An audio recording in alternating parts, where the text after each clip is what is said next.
Friends, automotive transmission చాప్టర్లో మనం ఇంతవరకు మెకానికల్ గేర్ బాక్సెస్ అంటే sliding mesh gear box, synchronised gear box గురించి, అలాగే mechanical clutch and torque converter గురించి తెలుసుకున్నాం.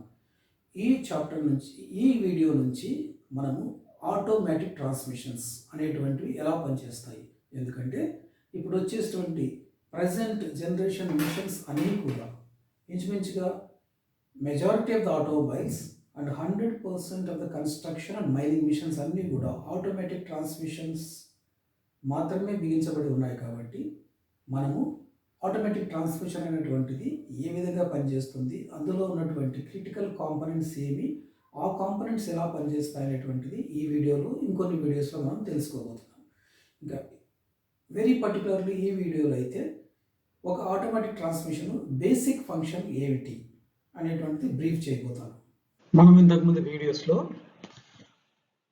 ఒక వెహికల్లో మెకానికల్ గేర్ బాక్స్ అంటే స్లైడింగ్ మెష్ కానీ సింక్రో మెష్ కానీ ఎలా పనిచేస్తుంది, ఆ గేర్ బాక్స్ యొక్క ముఖ్యమైనటువంటి ఉద్దేశం ఏంటి అంటే స్పీడ్ ఎలా వేరియేషన్ అవుతుంది, టార్క్ ఎలా వేరియేషన్ అవుతుంది అనేటువంటిది మనం బ్రీఫ్గా మాట్లాడదాం.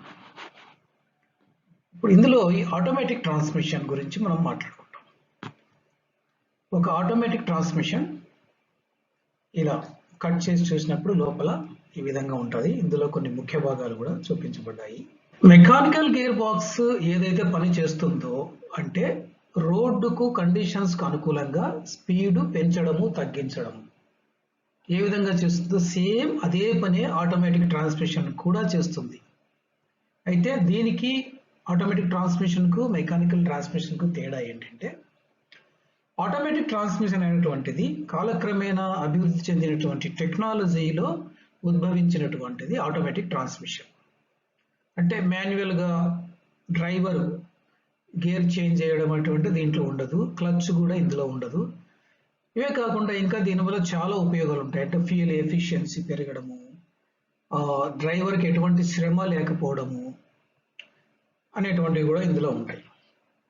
ఈ ఆటోమేటిక్ ట్రాన్స్మిషన్ అనేటువంటిది ఎలా పరిణామ క్రమం జరిగిందంటే ఒక మెకానికల్ ట్రాన్స్మిషన్ నుంచి 1933లో ఒక 2 స్పీడ్ ఆటో షిఫ్ట్ ట్రాన్స్మిషన్ ప్రవేశపెట్టబడింది. అంటే ఫార్వర్డ్లో 2 స్పీడ్లు, ఫార్వర్డ్లో 2 స్పీడ్లు ఫస్ట్ అండ్ సెకండ్. బట్ అది క్లచ్ సహాయంతోనే పనిచేసేది, అందులో టార్క్ కన్వర్టర్ ఉండేది కాదు. తర్వాత కొంత అభివృద్ధి చెందిన తర్వాత ఆ 2 స్పీడ్ ట్రాన్స్మిషన్లో ఫ్లూయిడ్ కప్లింగ్ అనేటువంటిది అమర్చబడింది. అంటే మెకానికల్ క్లచ్ స్థానంలో ఫ్లూయిడ్ కప్లింగ్. మనం ఫ్లూయిడ్ కప్లింగ్ గురించి ఇంతకుముందు వీడియోస్లో మాట్లాడుకున్నాం. తర్వాత ఇంకొంతకాలం పోయిన తర్వాత ఫ్లూయిడ్ కప్లింగ్ స్థానంలో టార్క్ కన్వర్టర్ అనే భాగము అమర్చబడింది. Clutch, fluid coupling, torque converter. ఇది 1965లో టార్క్ కన్వర్టర్ అమర్చబడి ఈ 2 స్పీడ్ ఆటోమేటిక్ ట్రాన్స్మిషన్ కాస్త మల్టీ స్పీడ్ ఆటోమేటిక్ ట్రాన్స్మిషన్ గా అభివృద్ధి చెందింది. అంటే 5, 6, 7, 10 ఎన్ని స్పీడ్స్ అయినా సరే ఆ యొక్క వెహికల్ రిక్వైర్మెంట్ గురించి, ఆపరేషన్ రిక్వైర్మెంట్ గురించి ఈ విధంగా. అదే మళ్ళీ కొంతకాలం పోయిన తర్వాత అందులో ఒక లాకప్ క్లచ్ అని, తర్వాత ఇంకో డివైస్ లాకప్ క్లచ్. తర్వాత ఈ లాకప్ క్లచ్ కూడా మెయిన్ పర్పస్ ఏంటంటే ఫ్యూయల్ ఎఫిషియన్సీ ఇంకొంచెం పెంచేదానికి. తర్వాత ఇందులో ఉన్నటువంటి హైడ్రాలిక్ కంట్రోల్ వాల్వ్ ను ఎలక్ట్రానిక్ కంట్రోల్ డివైజెస్ ప్రవేశపెట్టబడ్డాయి. హైడ్రాలిక్ కంట్రోల్ వాల్వ్ లో గవర్నర్స్ మరియు రకరకాల వాల్వ్స్ ఉంటాయి. అదే ఎలక్ట్రానిక్ గవర్నర్లో ఎలక్ట్రానిక్ కంట్రోల్ యూనిట్ అని, ఎలక్ట్రానిక్ కంట్రోల్ మాడ్యులేటర్ అని, వేరియస్ సెన్సర్స్ ఉంటాయి. సో ఈ విధంగా ఆ ఎలక్ట్రానిక్ కంట్రోల్ వల్ల ఉపయోగం ఏంటంటే సెన్సింగ్ చాలా ప్రిసైజ్గా ఉండి, డెసిషన్ ఫాస్ట్గా ఉండి, గేర్ చేంజెస్ చాలా యాక్యురేట్గా, అప్రోప్రియేట్గా ఉండి ఫర్దర్ ఫ్యూయల్ ఎఫిషియన్సీకి అది దోహదం చేస్తుంది. ఒక ఆటోమేటిక్ ట్రాన్స్మిషన్లో ముఖ్యమైనటువంటి భాగాలు మనం మాట్లాడుకుంటే అందులో కట్ వ్యూ సెక్షన్ మనం ఇట్లా చూసుకుంటే ఫస్ట్ది టార్క్ కన్వర్టర్. టార్క్ కన్వర్టర్ పని ఏంటి? ఇంజిన్ నుంచి వచ్చేటువంటి పవర్ను దీని ద్వారా ట్రాన్స్మిషన్ ఇన్పుట్ షాఫ్ట్కి పంపడం. ఇది ఎలా పనిచేస్తుందో మనం ఇంతకుముందే తెలుసుకున్నాం కదా ఎట్లా. నెక్స్ట్ డివైస్, దీని తర్వాత ఇక్కడ ఛార్జింగ్ పంప్ ఉంటుంది. ఈ ఛార్జింగ్ పంపు ఒక టైప్ ఛార్జింగ్ పంపు ఈ విధంగా ఉంటుంది. Okay, this is called gerotor type charging pump. అంటే ఈ టీత్ నంబర్ ఆఫ్ టీత్ వేరు, ఈ టీత్ వేరు ఉంటాయి. ఒక ఎండ్లో తిరిగేటప్పుడు ఒక ఎండ్లో సక్షన్ క్రియేట్ అయ్యి అలా తిరుగుతూ ఆయిల్ ఇంకొక ఎండ్లో బయటికి నెట్టబడుతుంది. So this is called gerotor pump. నార్మల్గా ఇదే హౌసింగ్లో, ఈ ట్రాన్స్మిషన్ హౌసింగ్లో టార్క్ కన్వర్టర్ తర్వాత ఇది బిగించబడి ఉంటుంది. అంటే ద మూమెంట్ ఇంజిన్ రన్ అయినప్పుడు టార్క్ కన్వర్టర్ రొటేట్ అవుతుంది, ఛార్జింగ్ పంప్ కూడా రొటేట్ అవుతుంది. ఛార్జింగ్ పంప్ రొటేట్ అయినప్పుడు ఛార్జింగ్ పంప్ ద్వారా ఆయిల్ కన్వర్టర్కు మిగతా ట్రాన్స్మిషన్ కాంపోనెంట్స్కు సప్లై చేయబడుతుంది. ఛార్జింగ్ పంప్ అసెంబుల్ చేస్తే ఈ విధంగా కనిపిస్తుంది. ఇంకా వేరే కాంపోనెంట్స్ మనం చూసుకుంటే ట్రాన్స్మిషన్లో ముఖ్యమైన భాగాలు మాత్రమే మనం మాట్లాడుకుందాం. ఇది ఒక ప్లానెటరీ గేర్ అసెంబ్లీ.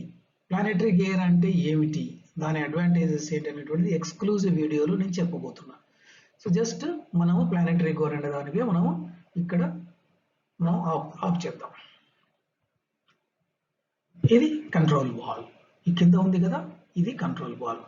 ఈ కంట్రోల్ వాల్వ్లో రకరకాల వాల్వ్స్ ఉంటాయి. షిఫ్ట్ సిగ్నల్ వాల్వ్ అని, ట్రిమ్మర్ అని, లాకప్ క్లచ్ వాల్వ్ అని, torque converter clutch valve, torque converter valve అని, మెయిన్ ప్రెషర్ రెగ్యులేటర్ వాల్వ్, అలాగే ఇంకా రకరకాలైనటువంటి వాల్వ్స్ ఇందులో అమర్చబడి ఉంటాయి. ఈ వాల్వ్స్ నుంచి వచ్చేటువంటి అన్ని ప్రెజర్స్, ఈ వాల్వ్స్ ఫంక్షన్ ద్వారా సింక్రనైజ్ అయ్యి వచ్చేటువంటి ఎండ్ రిజల్టే ఇక్కడ స్మూత్గా గేర్స్, అనుకున్న గేర్స్ షిఫ్ట్ అవ్వడానికి ఉపయోగపడుతుంది. ఈ వాల్వ్ అనేటువంటిది మనిషి శరీరంలో, మనిషి తలలో ఏ విధంగా మెదడులాగా పనిచేస్తుందో ఇది కూడా సేమ్. దీని యొక్క ఆలోచనలు దీన్ని బట్టే ఇక్కడ ఈ గేర్స్ అనేటువంటివి చేంజ్ అవుతూ ఉంటాయి. గేర్స్ ఎలా చేంజ్ అవుతాయి అనేటువంటిది కూడా చెప్పబోతున్నాను నేను. ఇది ఫర్దర్గా క్లోజ్గా చూసుకుంటే ఒక ఆటోమేటిక్ ట్రాన్స్మిషన్ డిస్మాంటిల్ చేసుకుంటే ఇది యాక్చువల్గా చాలా చిన్న ట్రాన్స్మిషన్. ఇందులో ఎన్ని రకాలైనటువంటి విడి భాగాలు ఉంటాయి. షాఫ్ట్, క్లచ్ ప్యాక్స్ అంటారు వీటిని. క్లచ్ ప్యాక్స్ ఇక్కడ ఉన్నాయి చూసారా, ఇవన్నీ కూడా క్లచ్ ప్యాక్స్, ఇవన్నీ ప్లానెటరీ గేర్ సెట్స్. ఓకే,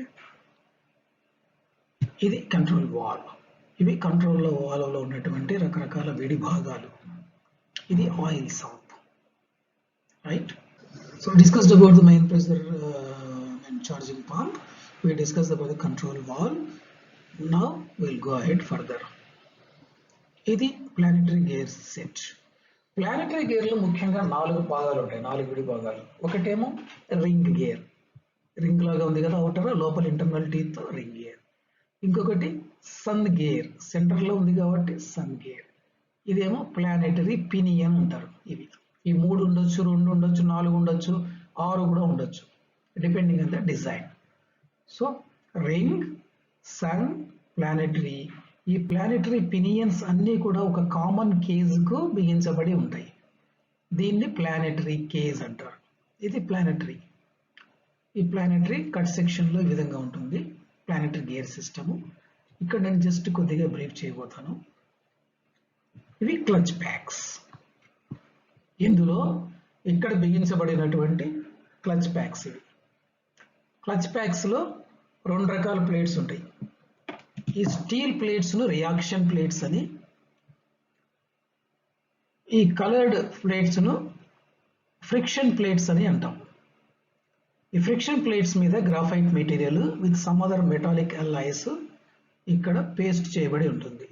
ఇవన్నీ ఫ్రిక్షన్ ప్లేట్స్, ఇవి రియాక్షన్ ప్లేట్స్. ఇందులో స్పెషాలిటీ ఏంటంటే ఒక సెట్ ఆఫ్ ప్లేట్స్ ఒక కాంపోనెంట్లో లొకేట్ చేయబడి ఉంటుంది. సపోజ్ ఇది రియాక్షన్ ప్లేట్, ఇది ఒక హౌసింగ్ అనుకో. ఇవన్నీ కూడా ఒకదాని మీద ఒకటి దీని మీద ఉంటాయి. మధ్యలో ఈ ప్లేట్ ఉంటుంది. అంటే ఒక రియాక్షన్ ప్లేట్ ఉంటే ఒక ఫ్రిక్షన్ ప్లేట్, మళ్ళీ రియాక్షన్ ప్లేట్, మళ్ళీ ఫ్రిక్షన్ ప్లేట్. ఎందుకు ఈ విధమైనటువంటి అరేంజ్మెంట్ అనేది కూడా నేను చెప్తాను. వీటన్నిటి మీద ఒక పిస్టన్ ఈ విధంగా ఉంటుంది. ఈ విధంగా అసెంబుల్ చేసేసి ఒక లాక్ రింగ్ ద్వారా అన్ని మొత్తం సెట్ చేసేసి కొంచెం ప్రీ డిఫైన్డ్ గ్యాప్ మెయింటైన్ చేస్తూ ఉంటారు అన్నమాట.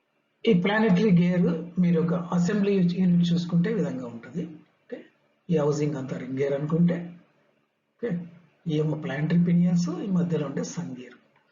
ఈ సిస్టమ్ ఎలా పనిచేస్తుందంటే దీని యొక్క ప్రిన్సిపల్ ఏంటంటే ప్లానెటరీ గేర్ ప్రిన్సిపల్, ఈ 3 గేర్స్లో సన్, ప్లానెటరీ అండ్ రింగ్ గేర్స్లో ఒకటి ఇన్పుట్ డ్రైవ్ అయినప్పుడు ఇంకొక దాన్ని మనం బ్రేక్ చేసినప్పుడు మూడవది అవుట్పుట్ అయిపోతుంది. ఒకటి ఇన్పుట్, ఒకటి బ్రేక్, మూడవది అవుట్పుట్ గుర్తుపెట్టుకోండి. సో ఆ విధంగా మనము ఇన్పుట్ డివైస్ను చేంజ్ చేసేసి బ్రేక్ను చేంజ్ చేసినప్పుడు అవుట్పుట్ డివైస్ చేంజ్ అవుతుంది. రకరకాలుగా ఈ విధంగా మనకు 7 రకాలైనటువంటి స్పీడ్స్ ఒక ప్లానెటరీ గేర్ సిస్టమ్ ద్వారా మనం పొందవచ్చు. అందుకనే ప్లానెటరీ గేర్స్ అనేటువంటి చాలా కాంపాక్ట్గా ఉంటాయి. మనకు నంబర్ ఆఫ్ స్పీడ్ వేరియేషన్స్ ఎక్కువ ఉంటాయి. మెయిన్ పర్పస్ ఒక ఆటోమేటిక్ ట్రాన్స్మిషన్లో ప్లానెటరీ గేర్లు వాడడానికి మెయిన్ పర్పస్ ఏంటంటే కాంపాక్టెడ్ ప్లేస్లో ఒకటే ప్లానెటరీ గేర్ సెట్లో మనకు అవసరం అనుకుంటే 7 రకాలైనటువంటి వేరే స్పీడ్స్ వస్తాయి. అదే నార్మల్ గేర్స్లో only 2 speeds you will get, either lower speed or the higher speed depending upon the input and output. ఇక్కడ ఒక ఎగ్జాంపుల్ మనం చూసుకుంటే ఇది ఇన్పుట్ షాఫ్ట్ అయినప్పుడు రింగ్ గేర్, ఇది రింగ్ కదా బ్లూది ఇన్పుట్ అని అనుకున్నప్పుడు మనం దీన్ని సన్ గేర్, సెంటర్లో సన్ గేర్ ఉంది కదా, ఈ సన్ గేర్ వచ్చేసి ఎల్లో హౌసింగ్ మీకు అటాచ్ చేయబడి ఉంది. దీన్ని మనం బ్రేక్ చేయబోతున్నాం, అంటే దీన్ని స్టాప్ చేస్తాం, బ్రేక్ అప్లై చేస్తాం, రైట్. బ్రేక్ బ్యాండ్ అని ఇక్కడ చూపించారు, ఇది క్లచ్ ప్లేట్స్ అని అనుకోండి మనం, బ్రేక్ బ్యాండ్ కాకుండా ఈ క్లచ్ ప్లేట్స్ ఇవన్నీ ఉన్నాయి. దీని మీద ఒక పిస్టన్ ఉంది. ఎప్పుడైతే ఒక ప్రెజరైజ్డ్ ఆయిల్ ఈ హోల్ ద్వారా పిస్టన్ మీద పోయిందో ఈ పిస్టన్ ముందుకు నెట్టబడి ఇది ఆటోమేటిక్గా దీని మొత్తం ఈ యూనిట్ను కూడా నెట్టబడేసి ఇక్కడ ఉన్నటువంటి ఈ ప్లేట్స్ ఒకదానికొకటి గట్టిగా ఆయిల్ ప్రెషర్ అతుక్కోబడి ఇది స్టేషనరీ యూనిట్ కాబట్టి ఇది కూడా స్టేషనరీ యూనిట్గా అయిపోతుంది. ఏది సన్ గేర్ కూడా, అంటే సన్ గేర్ తిరగదు. సన్ గేర్కు మనము బ్రేక్ అప్లై చేసాం, input ring, sun gear brake చేసాం. నెక్స్ట్ అవుట్పుట్ వచ్చేసి ప్లానెటరీ ద్వారా ఈ ప్లానెటరీ వీల్స్ తిరిగేసేసి ప్లానెటరీ ద్వారా అవుట్పుట్ మనకు వచ్చేస్తుంది. అదేవిధంగా మనము ఇన్పుట్ రింగ్ గేర్ బదులు సన్ గేర్కి ఇవ్వచ్చు, సన్ గేర్ బదులు ప్లానెటరీ గేర్ ఇవ్వచ్చు, ఒకదాన్ని బ్రేక్ చేసే బదులు ఇంకోటి బ్రేక్ చేయొచ్చు. Like this we can see and try various combination of output speeds through the single planetary gear unit. Next ఇంకా ఇదే కంట్రోల్ వాల్లోనే మనం అనుకున్నట్టుగా నేను చెప్పాను షిఫ్ట్ సిగ్నల్ వాల్స్ అని, అంటే ఏ క్లచ్ అయితే ఎంగేజ్ అవ్వాలో ఆ క్లచ్కు మాత్రమే ఆయిల్ పంపిస్తాయి, షిఫ్ట్ సిగ్నల్ వాల్స్. నెక్స్ట్ ఏంటి, ట్రిమ్మర్ వాల్స్, అంటే స్మూత్గా క్లచెస్ స్మూత్గా ఎంగేజ్ అవ్వడానికి. మాడ్యులేటర్ వాల్స్, అవి కూడా ఎటువంటి షాక్స్ లేకుండా ఎంగేజ్ అవ్వడానికి. నెక్స్ట్ ఇక్కడనే ఒక ప్లేస్లో గవర్నర్ బిగించబడి ఉంటుంది. ఆ గవర్నర్ పని ఏంటంటే ఈ అవుట్పుట్ షాఫ్ట్ నుంచి వచ్చేటువంటి స్పీడ్ మీద ఈ గవర్నర్ యాక్ట్ అయిపోయి, జనరల్గా ఓల్డ్ మోడల్స్లో అయితే సెంట్రిఫ్యూగల్ గవర్నర్ ఉంటుంది, లేటెస్ట్ మోడల్స్లో అయితే ఎలక్ట్రానిక్ కంట్రోల్ యూనిట్ అనుకున్నాం కదా, ఎలక్ట్రానిక్ సెన్సర్ ఉంటుంది అనమాట. ఈ గవర్నర్ ఈ షాఫ్ట్ స్పీడ్ ఎప్పుడైతే తగ్గుతుందో అప్పుడు గవర్నర్ వచ్చేసేసి సిగ్నల్ గవర్నర్ ద్వారా పర్టికులర్ షిఫ్ట్ సిగ్నల్ వాల్వ్ పోతుంది. పర్టికులర్ షిఫ్ట్ సిగ్నల్ వాల్వ్కి పోయి, ఎగ్జాంపుల్ ఒక వెహికల్ స్టేషనరీ పొజిషన్లో ఉంది, జస్ట్ స్టార్ట్ చేసాము, న్యూట్రల్ నుంచి driver forward clutch gear engage చేసినప్పుడు అప్పుడు బండి మూవ్ అవ్వాలంటే మనం మెకానికల్ ట్రాన్స్మిషన్లో అనుకున్నట్టుగానే హై టార్క్ ఉండాలి, అంటే లో స్పీడ్, లోయెస్ట్ గేర్ ఎంగేజ్ అవుతుంది ఆటోమేటిక్గా.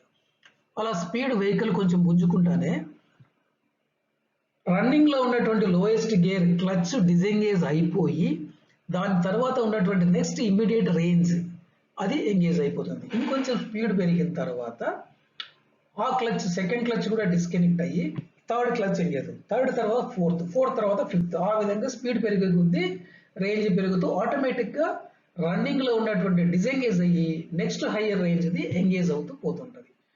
ఎప్పుడైతే వెహికల్ ఒక గ్రేడియంట్ దగ్గర కానీ, లేదంటే ఒక ట్రాఫిక్లో ఆగడం కానీ, లేదంటే వేరే కారణాల తర్వాత స్లో చేయడం కానీ జరిగిందో అది ఆటోమేటిక్గా ఏమవుతుంది, ఆ హైయర్ రేంజ్లో ఉన్న క్లచ్ మళ్ళీ డౌన్ షిఫ్ట్కి వెళ్ళిపోతుంది. ఒక లోడ్ ఫేస్ చేసినప్పుడు బండి ఇక్కడ RPM speed, output shaft speed తగ్గి ఆ సిగ్నల్ గవర్నర్కి వెళ్ళి ఆ గవర్నరు ఆ రన్నింగ్లో ఉన్న హైయర్ రేంజ్ గేర్ను డిస్కనెక్ట్ చేసి నెక్స్ట్ లోయర్ రేంజ్ గేర్కు ఎంగేజ్ చేస్తుంది.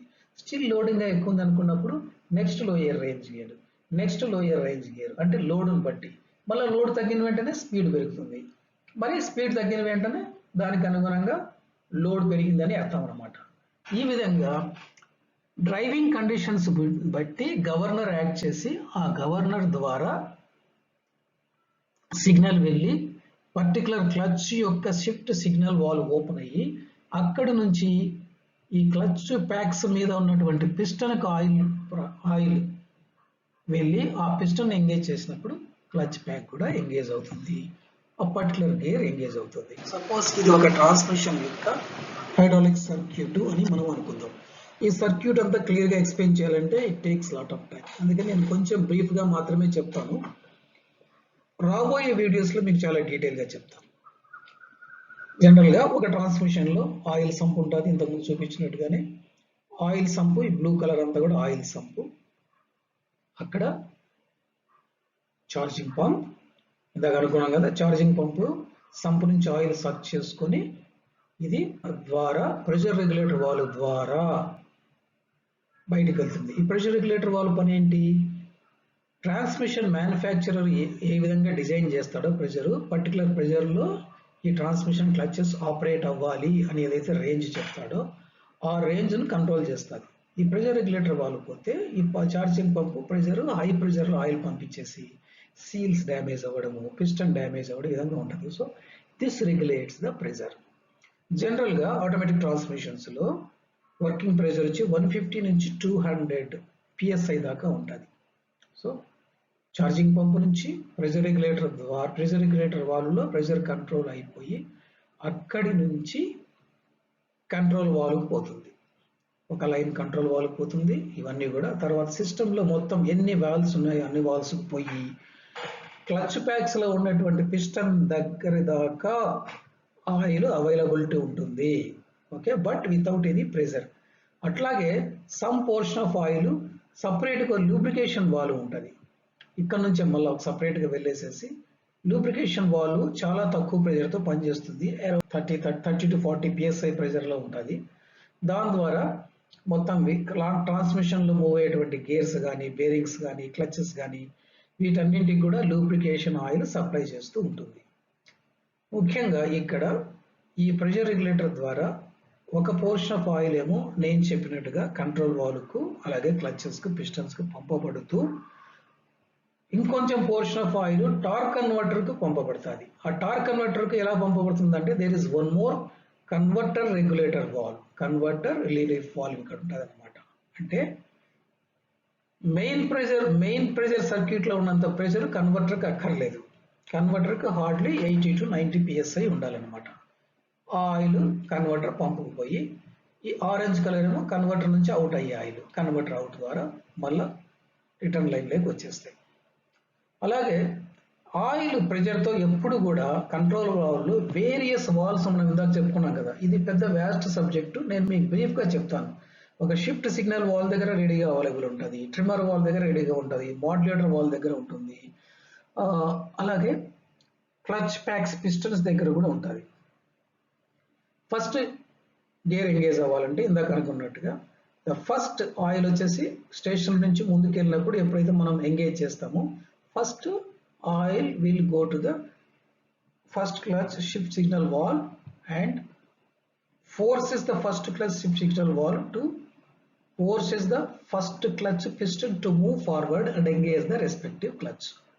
తర్వాత కొంత దూరం తర్వాత నెక్స్ట్ మళ్ళీ హైయర్ రేంజ్ క్లచ్ ఎంగేజ్ అయినప్పుడు రన్నింగ్లో ఉన్నటువంటిది డిస్కనెక్ట్ అయిపోయి one of this particular valves ద్వారా నెక్స్ట్ రేంజ్ ఎంగేజ్ అవుతుంది. ఈ విధంగా నెక్స్ట్ ఇందులో ఇంకా ట్రిమ్మర్ వాల్వ్స్ అంటే ఇందాక చెప్పాను, అలాగే మాడ్యులేటర్ వాల్వ్, అలాగే ఇందులోనే గవర్నర్ కూడా ఉంటుంది. ఇది వెరీ బ్రీఫ్గా చెప్పాలంటే హైడ్రాలిక్ సర్క్యూట్ గురించి.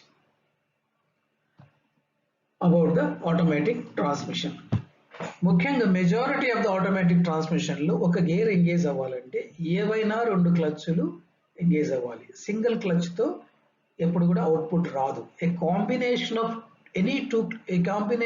two clutches, not any 2 clutches. A combination of 2 clutches will give one output speed. Reverse లో అయినా సరే 2 క్లచ్లు ఎంగేజ్ అవ్వాలి. ఇది మెజారిటీ ఆఫ్ ద ట్రాన్స్మిషన్ లో ఉన్నటువంటి డిజైన్. సేమ్ కట్ సెక్షన్ కోసం చూసుకో. నోట్స్ కూడా 4 pages నోట్స్. నేను ఇందాక ఎక్స్ప్లెయిన్ చేసినది బేసిక్ ఫంక్షన్ గురించి ఎక్స్ప్లెయిన్ చేశాను. రాబోయే వీడియోస్లో ట్రాన్స్మిషన్లో ఉన్నటువంటి ప్రతి కాంపోనెంట్ క్షుణ్ణంగా ఎక్స్ప్లెయిన్ చేయబోతాను. అలాగే ఎలక్ట్రానిక్ కంట్రోల్ మాడ్యూల్స్ గురించి లేదా ఎలక్ట్రానిక్ కంట్రోల్ యూనిట్స్ గురించి వేరే సెన్సార్స్ గురించి కూడా మీకు ఫ్యూచర్ వీడియోస్లో చెప్పబడుతుంది. మీకు ఏమైనా సందేహాలు ఉంటే లేదంటే ప్రశ్నలు ఉంటే నన్ను ఈమెయిల్ ద్వారా